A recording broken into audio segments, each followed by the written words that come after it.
From LinkedIn News, I'm Leah Smart, host of Everyday Better, an award-winning podcast dedicated to personal development. Join me every week for captivating stories and research to find more fulfillment in your work and personal life. Listen to Everyday Better on the LinkedIn Podcast Network, Apple Podcasts, or wherever you get your podcasts. Did you know that small and medium businesses make up 98% of the global economy, but most B2B marketers still treat them as a one-size-fits-all? LinkedIn's Meet the SMB report reveals why that's a missed opportunity and how you can reach these fast-moving decision makers effectively. Learn more at linkedin.com/meet-the-SMB. Hello, my friend, and welcome to another exciting episode of Negotiate Anything Live. In this special segment, we're sharing one of our LinkedIn Live events where listeners like you can join the conversation and shape the episode with your comments and questions. We've put a link to the event in the description of today's episode, but make sure to follow me on LinkedIn so you can join the conversation next time. I'm really glad you're with us today. With over 10 million downloads and listeners from more than 180 different countries, it's dedicated listeners just like you who have made Negotiate Anything the #1 negotiation podcast in the world. I'm your host, Kwame Christian. I'm a business lawyer, mediator, author, and the proud CEO of the American Negotiation Institute. Now, before we dive into today's episode, I have a golden opportunity for those of you who recognize the power of negotiation in your professional lives. At the American Negotiation Institute, we've crafted specialized keynotes and workshops tailored for those very needs. We've transformed the negotiation skills of professionals worldwide, and we're eager to do the same for you. We believe the best things in life are on the other side of difficult conversations, and our goal is to help you improve your lives and the lives of those around you, one difficult conversation at a time. Don't let another challenging conversation leave you second guessing. Click the link in the description to discover how we can help you find confidence in conflict, negotiate better deals, and have stronger relationships. Because in the world of business, every conversation counts. And now, without further ado, let's jump into the interview. Hello, everybody, and welcome to an episode of Negotiate Anything Live. I'm your host, Kwame Christian. To the folks who are joining us, listening asynchronously on Negotiate Anything, hello to my podcast listeners. Hey, if you're on YouTube, thanks for watching. Now that I'm a YouTuber, I should say, like and subscribe to this YouTube channel. So make sure you smash that like button. That's what the cool kids say. All right. And now to the basics. Start off. Let me know that this is working. Okay. So send a little comment in the chat. Just let me know that you're here and let me know where you are coming in from. Which part of the world are you joining us from? So once we start to see some activity in the chats, then we will go ahead and get started. And also check this out. You see, we're upgrading the studio. You see these blue lights? I'm one of the cool kids now, which is super exciting. So let me know what you think about the blue lights, only if it's positive, because I worked hard to put these together. Okay. What's up, Tia? Thank you. Hey, Lisa, Jamie, Carlene, Aretha, Louisiana, Texas, LA, Los Angeles. Awesome. Daniela, good to see you again, my friend. Shout out to Daniela. She was on the podcast, so it was great to see you. Awesome. Hotlanda.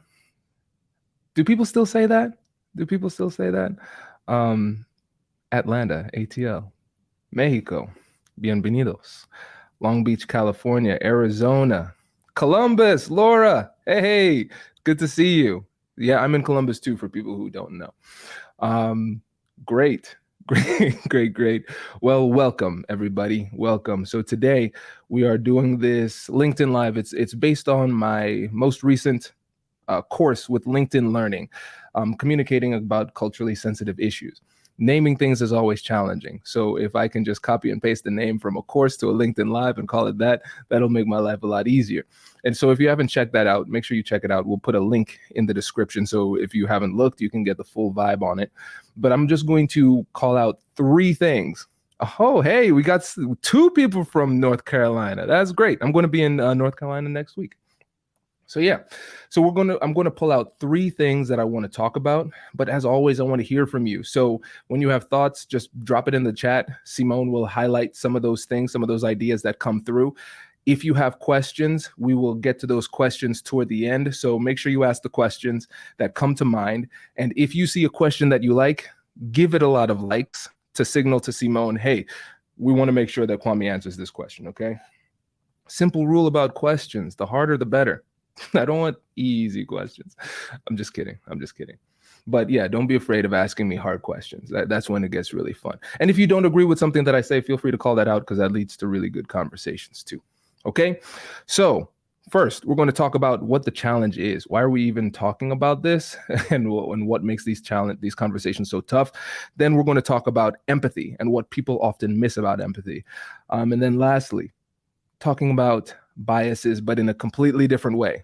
This is going to be an empowering perspective on biases, because can we just be honest? I think a lot of people are tired of talking about bias. It's usually in a very negative type of way, where it's like, oh my gosh, we're talking about this again. Okay, I get it. Everything is awful. That's not the way that we're going to approach it, right? This is going to be a really empowering, strategic view on how we can utilize biases in an effective and ethical type of way in order to create deeper connections with the people that we work with. Okay. So when you think about these conversations about culturally sensitive issues that come up, whatever it happens to be, what is it that makes these conversations so tough? So think about the last tough conversation you had on a topic that might have gotten that label of culturally sensitive, which is a nebulous term, right? A lot of things could fit into that. What is it that makes those conversations so tough? And this is something that I think everybody can relate to. When I wrote my second book, How to Have Difficult Conversations About Race, this is where I started off, because so many people can relate to this, and it's a challenge that we all experience. And if we can't really address and articulate what that challenge is, it's going to make it really tough for us to overcome that challenge. All right. I see some things coming through. Lisa says, people take things very personally. Yes. And there's no study on this, but I think we can collectively do a societal vibe check on this. I feel like people are taking more things more personally now. I feel like we're getting a little bit more sensitive when it comes to these topics. And so, yes, it is legit that people take things more personally. That makes these conversations more difficult. Regardless of what your intent is, somebody could take something personally and it could have negative consequences for the relationship, and then for whatever it is that you're trying to do. And also your reputation if something's taken the wrong way too. People speak in absolutes. Michelle, people never speak in absolutes. Yes, people speak in absolutes. The extreme talk is it's off-putting and it's not persuasive, because all you need to do is find one instance of that not being the case and the entire argument falls down. We speak in absolutes a lot of times to match our level of emotionality that we bring to the conversation, but we don't consider the impact it has on the other person, because now what their brain does is they search for one little grain of truth that can dismantle everything that you say. So even though it might feel good to speak in absolutes, we understand that persuasively, you're moving in the wrong direction, and it's off-putting, and it's not necessary. It is not as necessary. So we want to try to be as precise as possible in general with the words that we speak, but especially when we're talking about sensitive issues, this is going to be really important. Good. Jamie says, even when you know someone semi-well, you never really know what may be a more sensitive topic for them. Jamie, this is an expert level observation here. Yeah, we never know. We never know what has gone on in somebody's backstory. We never know what is a trigger for them. I'll give an example. In one of the podcasts that I did last week for the Negotiate Anything podcast, check it out, available on all podcast platforms. One of my guests said for him, the word buddy is triggering to him, because he's like, that's what you call children. So if somebody calls me buddy, it feels like a power play. Regardless of whether or not it is a power play, it feels like one. And so that's just an example. You would never think that a term could be triggering, but once you get to know somebody, it might be. So of course, that's not like a culturally sensitive type of term, but it's an example of how you might inadvertently step on a landmine during a conversation, even when you're trying your best to be respectful, right? And let's wrap up with this one too. It's challenging to find the balance between acknowledging current events and sharing sympathy and empathy without overstepping. Yeah, that's big. That is very, very big. Okay, so how many people can relate to this? The feeling of fear in culturally sensitive conversations, whether it's talking about race, gender, some other societal issue, disability status, whatever it happens to be. The fear. What are we afraid of? So a lot of people say they're afraid of being canceled. That's one thing that comes up. They're afraid of damaging a relationship. And then going back to what other people have said, they're afraid of offending somebody inadvertently. Because if we're recognizing that society is becoming a little bit more sensitive, then that creates a fear in conversations, because we say, all right, if this person is sensitive on this particular area, first of all, there's no way for me to know for sure. And second of all, even if I'm trying my best, I might still fail. And it feels like it's out of my hands, right? This is really, really important. So we have to recognize that these fears are not just going to be felt by you, but everybody in the interaction. And so we have to then figure out what the purpose is of having these conversations, because I'm not going to sit up here and lie to you and say that these risks and these fears are not legitimate. They are very legitimate. But if we're going to have these conversations, there needs to be something on the back end that pulls us through, right? So if I'm recognizing that there's risk, there needs to be a return on investment for the engagement in this conversation that makes this interaction worthwhile. So when you think about that for you in your conversations, what makes it worthwhile? Why should we still have these conversations? Or is this a situation where for some of these topics, maybe we shouldn't even be talking about them, especially in the workplace? I want to focus on the workplace as much as possible. We're on LinkedIn for this live. It's all about professionalism, right? So why should we still have these conversations? Or should we not have these conversations? What do you think? Hello, my friends. Before we get back to today's episode, I want to ask you a question. Have you ever wondered how to elevate your team's negotiation game and how you can help the folks on your team have better, difficult conversations? At the American Negotiation Institute, we offer transformative keynotes and workshops tailored to empower professionals with top-tier negotiation and conflict resolution skills. Whether it's a keynote for your next event or hands-on training for your team, we've got you covered. Don't just negotiate. Master the art with the American Negotiation Institute. Click the link in the description to find out more. Elevate, negotiate, and succeed. Small and medium businesses don't have time to waste, and neither do marketers trying to reach them. On LinkedIn, more SMB decision makers are actively looking for new solutions to help them grow, whether it's software or financial services. Our Meet the SMB report breaks down how these businesses buy and what really influences their choices. Learn more at linkedin.com/meet-the-SMB. That's linkedin.com/meet-the-SMB. What's unfamiliar to us is oftentimes imbues fear. Yes, we don't feel confident. We don't want to admit we don't know. And that discomfort can be silencing. Yes, and responding with silence is a rational response, right? Because we say, there is danger, and I am not even sure what the danger could be, which makes it feel even more dangerous, right? And sometimes it can be really scary to be vulnerable enough to admit that we don't know something, to admit that we don't understand something. And all of that leads us to hesitate when it comes to engaging in these tough conversations. So well said, very well said.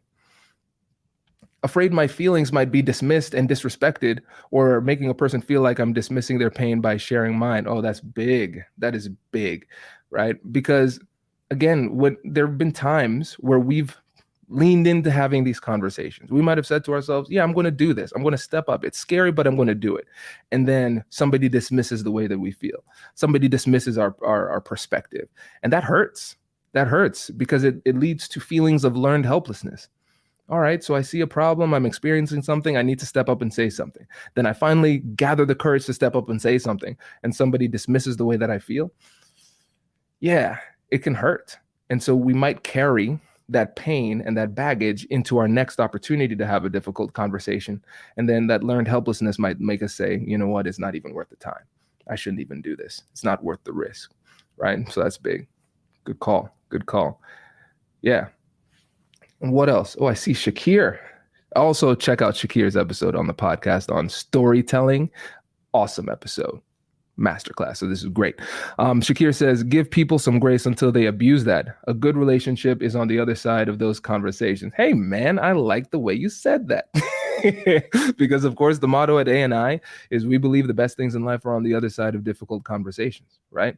And I think this element of grace is something that's often overlooked because we might feel compelled or obligated to maybe attack or, assume worse intentions because it might make us feel safer. But really, if you can feel safe enough or comfortable enough in the relationship and this is the major point here, have enough confidence in your skills during the conversation, you can recognize that, hey, I can lean in, I can be vulnerable. And during this conversation, it's very likely that somebody's going to make a mistake. It's very likely that somebody's going to say something offensive. And it's very likely that they do those things without malicious intent. And so if you extend that element of grace, it can give you the resilience you need to stay in the conversation proactively and navigate the conversation to a better place. Because we have to recognize that just like in any difficult conversation or negotiation, it's not always like easy street. It is not. There are going to be rocky roads as we move in a productive direction during these conversations. But we have to be able to have confidence in our skills in order to move forward. That's really what it comes down to. Good. Awesome. So yes, we've articulated the challenge, right? This is good. So now that we understand what the challenge is and how it's largely going to be emotional, we recognize that by focusing on the benefits on the other side of the conversation, it can help us to lean into the conversation more wholeheartedly.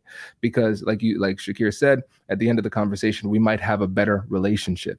At the end of the conversation, we might have a better understanding of the person and the situation. And if we work together collaboratively, if there's a problem to be addressed, we can now come together, galvanize our resources to address the problem at hand. So this is good. Cool. Next thing we're going to talk about is empathy. Now, empathy is something that we hear about a lot. It's a really cool buzzword. Everybody needs to empathize all the time. And there's always a thought leader telling you that you need to empathize. And I need to empathize with you because that's exactly what I'm going to do right now. But I'm going to do it a little bit differently. Okay. So when we think about the term empathy, I don't want you to think about it just as one blanket term. I want you to recognize that there are two different types of empathy. So we have psychological empathy and we have intentional empathy. So let's start off with psychological empathy. So psychological empathy isn't something that you choose to do. Psychological empathy is something that you do naturally. It's easy for us to empathize with somebody based on who they are, depending on the certain circumstances, right? So let's give an example. Let's give a sports example. You don't need to understand sports in order to understand this reference. So let's say there's a sport and somebody from your team gets hurt. They fall down, they seem to hurt their knee. What do you often find yourself doing? You might start to grab your own knee. You might wince like in pain as if you experienced that, right? The reason why we do that is because of something called mirror neurons. So these are nerve receptors in our brain that reflect back the emotions that they see. And so when I see somebody as part of my team, an extension of me, it is easy for me to connect with that person emotionally. It's easy for me to lean in and try to seek to understand that person because I see them as part of me, part of my tribe, and therefore an extension of me. That's not a choice. Your brain just does that by itself. Now, on the other side, we have intentional empathy. And so when I'm thinking about the term empathy, I'm thinking about understanding how the person sees the situation, how they feel about the situation, and what they think about the situation. So first, what are their thoughts? When they think about it rationally, how do they approach it? What are their feelings? What are their emotions? How do they feel about it? Recognizing that thoughts and feelings are two different things. So we're going to need a little bit more explanation from the other side in order to tease out the difference between the thoughts and the feelings. And then when I say see, I'm talking about their perspective. What is their perspective? How are they viewing things, right? Regardless of whether or not we agree. Empathy is just understanding. It does not mean agreement. Now, with the intentional empathy, this is a choice, but more so than a choice, it is a skill. It is a skill that we can develop with time. And so what should we take from this? First thing we should take from this is the reality that sometimes if we can look at somebody and see ourselves in them, it's easier for us to empathize with them. But then if we don't see somebody as part of our tribe, as part of an extension of ourselves, it is going to be more difficult to empathize with them. It is going to be more effortful, right? And so for me as a business lawyer who focuses on negotiation and things like that, there are going to be times where on the other side, we are actually diametrically opposed. That does not mean that I do not use empathy in that situation. I still need to understand their perspective. I still need to understand their feelings. I still need to understand their thoughts. But I recognize that since I see them as part of the other team, it's just going to take a little bit more effort. And so if you're talking to somebody who sees the world differently, who looks different, who sounds different, who is different culturally in some kind of way, and you just can't figure out how to connect with the person, recognize that that disconnect is natural. And what's required to break through? Two things: skill and effort. You need to have the skill of empathy, and you need to put the effort forward in order to empathize. So remember this really important point. You don't need to feel empathetic in order to empathize. You don't need to feel empathetic in order to empathize. You don't need to naturally feel lovey-dovey and warm and mushy about this situation or the person. You might just say, man, I'm not feeling empathetic.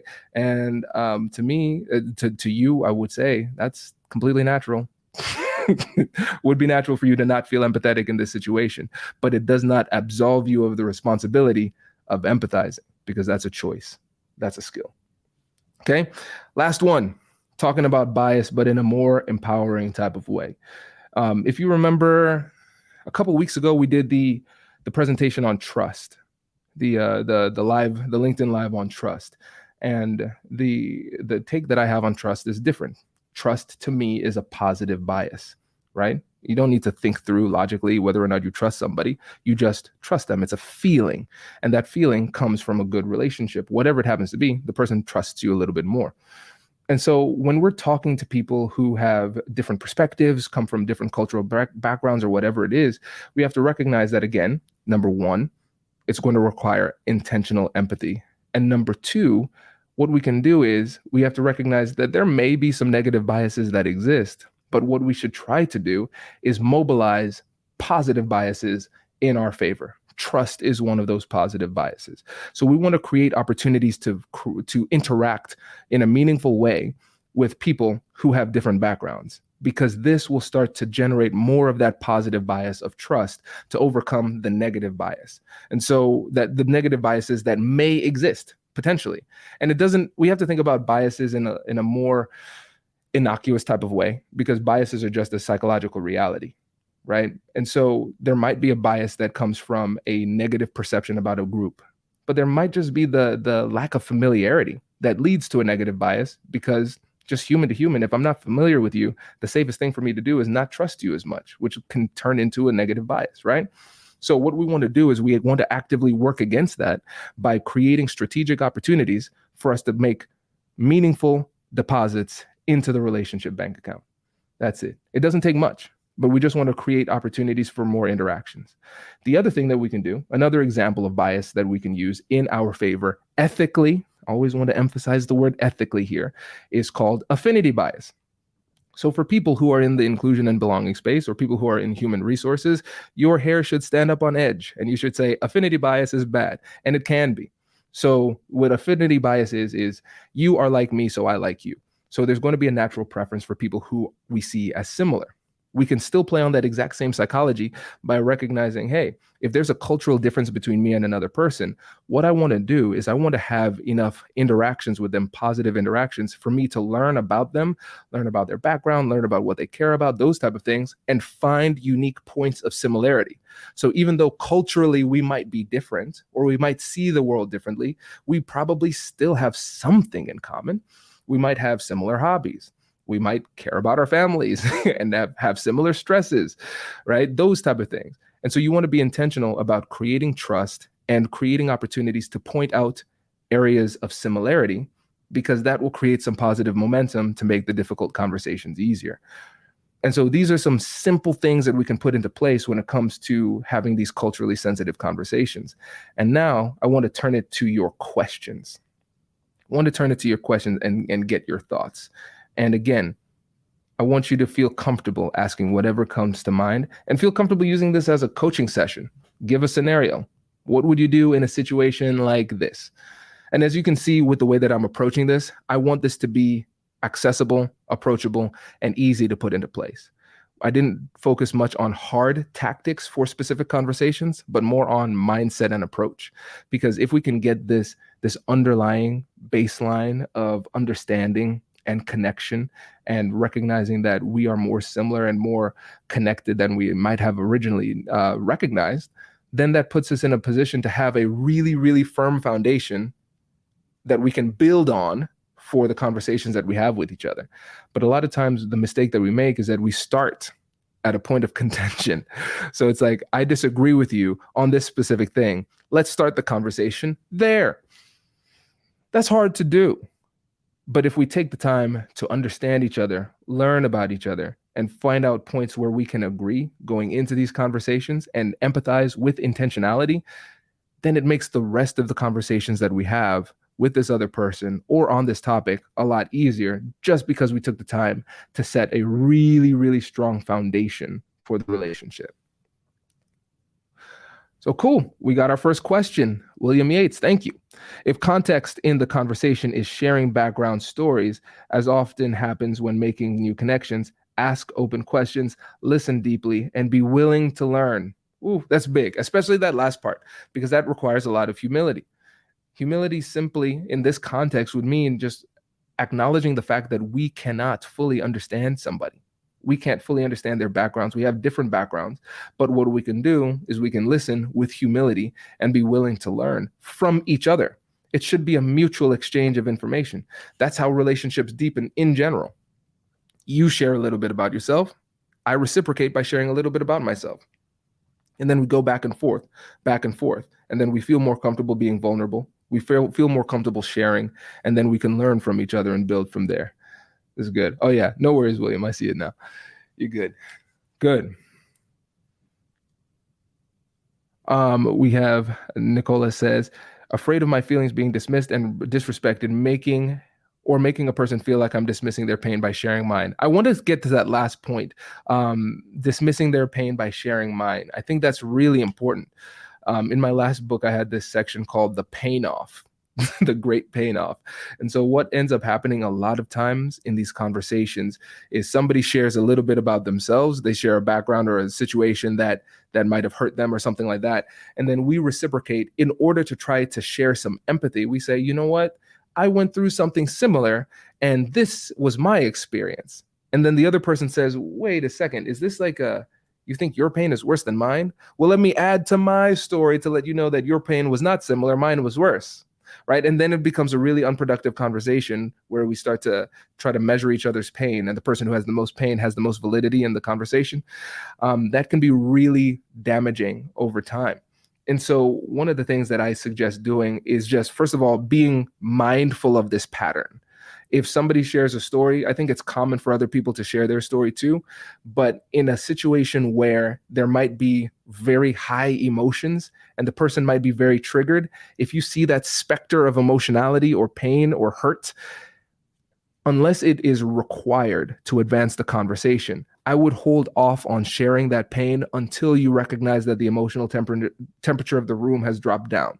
Because once that emotional temperature has dropped down, that is a sign that the person is going to be more receptive to the story that you are going to share. Because otherwise, they might perceive it as a threat because they're already in a negative emotional state.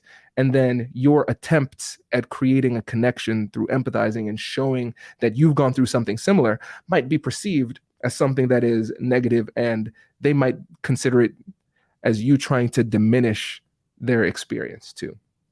So that's a really good point. I'm a mixed woman and was adopted out of my Caucasian family.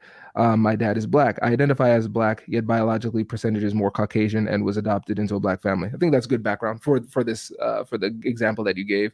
And I think that also depending on how other people are perceiving you, it'll change the way that they perceive you sharing your own story as well. I think there has to be a recognition of that. Yeah, I think that context for this point is very, very important. So I appreciate that. Lisa, how do you continue to foster these conversations where people want to come back and lean in more, as opposed to leaving the bad taste in their mouth because discomfort is oftentimes prominent? Yes. And I think what we have to recognize is that there are going to be similarities in different types of relationships that we have. So obviously, there's a big difference between a professional relationship and a romantic relationship, but there are going to be some similarities. So I'm going to reference John Gottman and the work that he does on relationships. He has several books on the topic. It's just really, really good. One of the things that he says is that in a good, positive, healthy relationship, there are going to be tough conversations. No doubt. That's going to happen. But one of the things that you have to do in order to make sure that the relationship continues to grow despite difficult conversations is engage in what's called repair attempts. So after a conversation, you find a reason to have a positive interaction with your partner that is not pressure filled. So for instance, let's say Whitney and I have a tough conversation about a decision that we have to make with our kids. Great. That was a tough one. We came to a conclusion, but it was still really tough. So maybe I come in like a couple hours later and say, "Hey, Whit, do you want to watch? Our Netflix show? Do you want to just chill on the couch for a bit?" Like that's me attempting to repair, right? Or maybe I'm walking past and Whitney gives me a hug. That's her attempting to repair. Now, I'm not asking you to invite your colleagues to, hang out on the couch and watch Netflix or hug them. That's inappropriate. But what I am saying is that after you have these conversations, there needs to be a meaningful attempt to repair it. So let's say you have the tough conversation today on Tuesday, and then on Thursday, they give you a work product, something that's natural and part of the general course of business. But what you do is instead you pause and just look the person in the eye and say their name and just say, "Hey, Lisa, I just want to let you know I really appreciate the fact that with this report that you give every week, you're always on time and it's always high level. I really appreciate you." Right? Something little like that. But it's a clear attempt to show that there's still value in the relationship and there's still some positivity there. And so then that's how you can start to get the momentum back. So again, like you said, you want to encourage people to lean in and have these conversations. You're going to have these conversations from time to time, and sometimes they're going to be tough. So how can we make people feel safe? How can we rebuild the relationship? Incorporating a few of these repair attempts from time to time is a really, really great way to keep the relationship moving forward and create some more positivity. Awesome.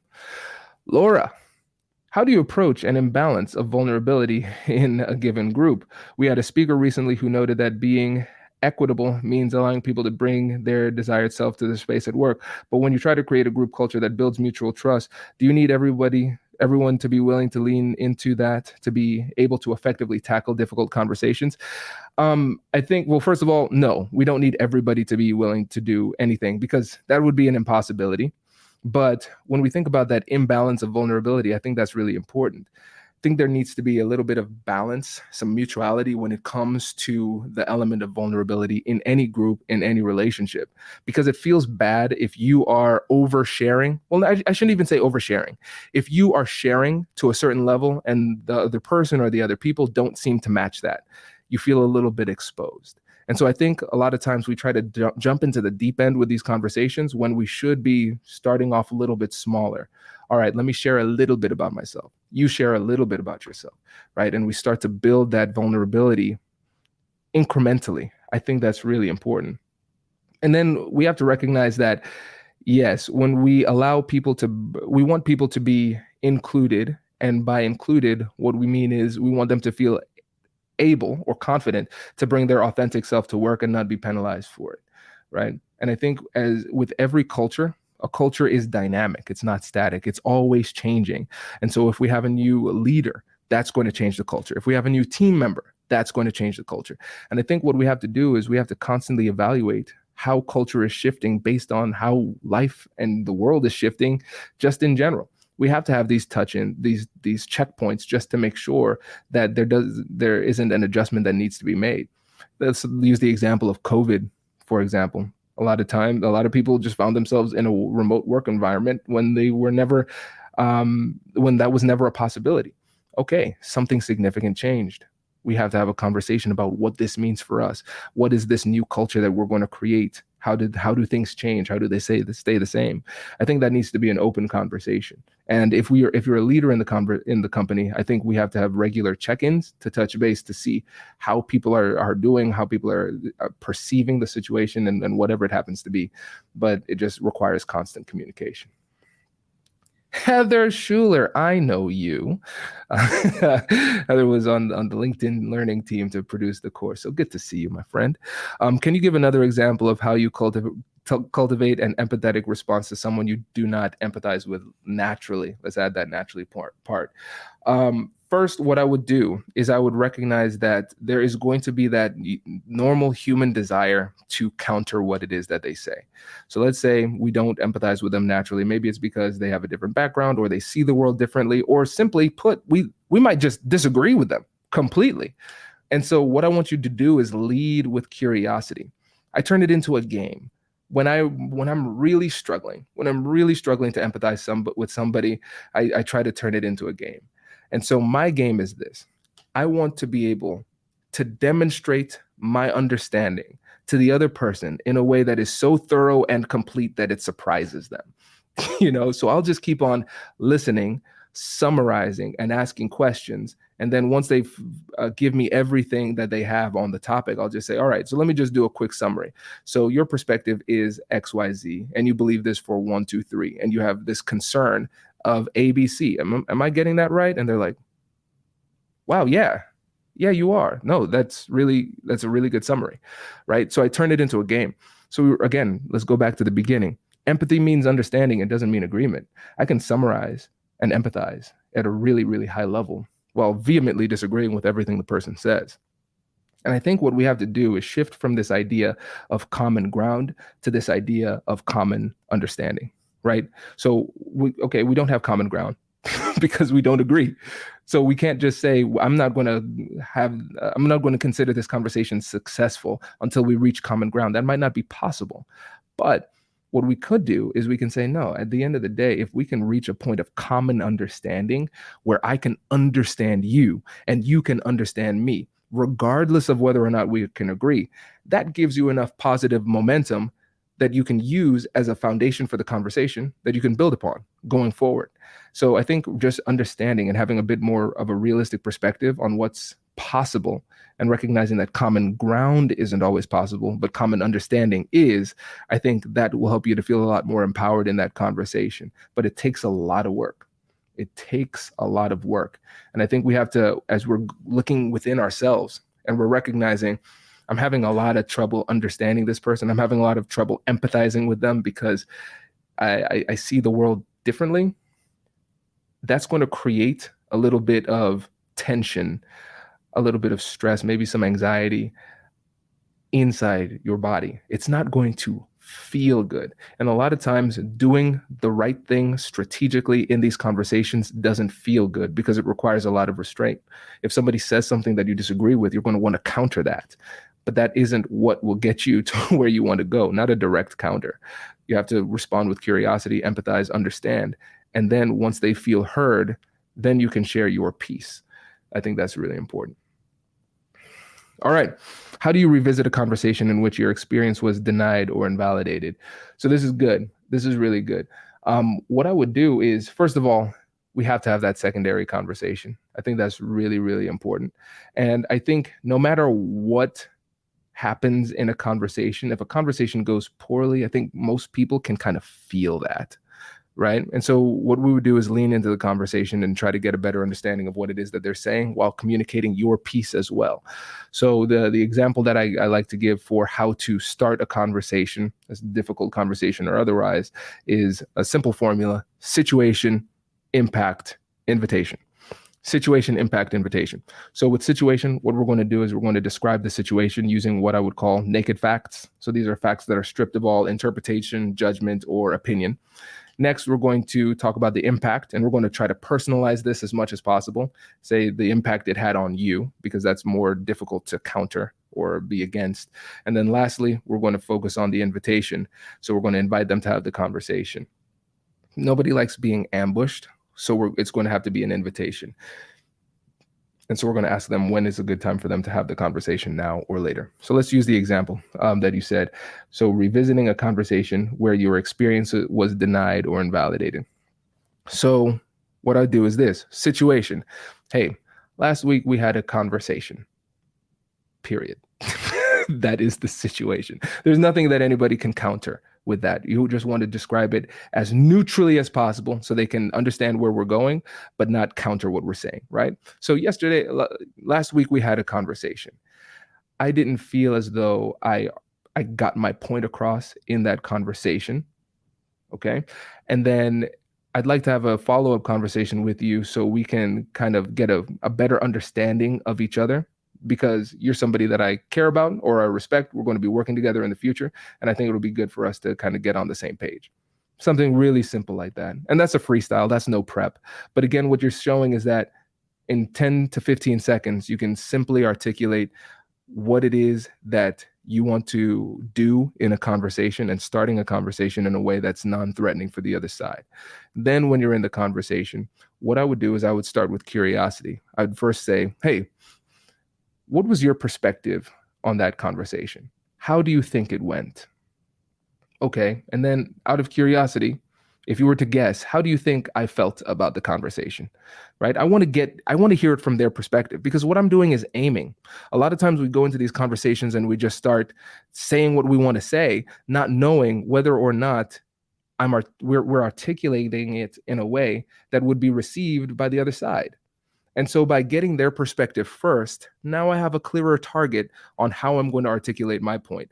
But first, I want to see how they're seeing it. So then I could follow up and talk about how I'm seeing it. And then we could focus on the future. So again, one thing to keep in mind is that negative emotions often live in the past. So if you are having a conversation that is largely in the past tense, that's where blame lives, and nobody wants to hold on to the blame. And so one of the best things you can do to remove the level of emotionality in a conversation is simply shift the grammatical tense of the conversation to the future. So I call this future-focused problem solving. So I'm not going to try to relitigate what was or was not said in the past, but what I will do is try to make sure that me and the other side, how we can together through this conversation make sure that we don't find ourselves in that position again. And if we focus on contribution, we'll recognize that there are things that the other side could do differently to make sure that we don't find ourselves in the same position. And there are other things that we could do differently to make sure we don't find ourselves in that situation.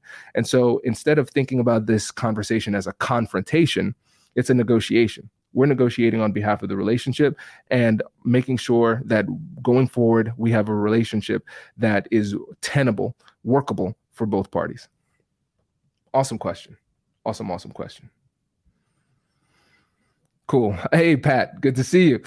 Just ask a person who you do not line up with about their life story or professional vision and just watch and listen. My guess is that the trust bridge is clearer. Absolutely. I love that.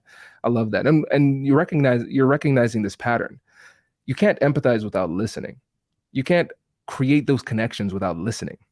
Listening is a fundamental element of this. But when you are triggered, when you're emotional, when you're afraid, we listen differently. Right? We're listening for offense. We're listening for problems. We're listening for opportunities to attack. But instead, if you can sit back and trust your skills in the conversation, you can open yourself up to what the person is saying while recognizing, as long as you have the right skill set, it doesn't necessarily need to be a threat to you. Cool. Awesome. This was fun. I appreciate it. 40 minutes. That's pretty solid. For a podcast episode in LinkedIn Live. So I appreciate this. Hey, check out Negotiate Anything on your podcast player of choice. Leave a comment, subscribe, review, whatever platform you happen to be listening to. Show some love, because that makes the algorithm look favorably upon us. And so we want to get this free content out to as many people as we can. So I appreciate your support and your energy and your questions. This was really, really helpful. And I will be back in about a couple of weeks. All right. So it's good seeing all of you. Appreciate it. I'll catch you later. Congratulations! You've just joined an elite club. By listening to a full episode, you're now officially on the Negotiate Anything team. So welcome aboard. What most team members do is they subscribe to the podcast because that allows them to automatically get the latest episodes of the show. The best things in life lie on the other side of difficult conversations. Keep learning, keep practicing, and keep getting better. Your relationships will improve, your career will soar, and you'll have the confidence you need to get the most out of these crucial conversations. Again, thank you for joining the team. We're excited to have you, and I will see you in the next episode. I'll catch you later.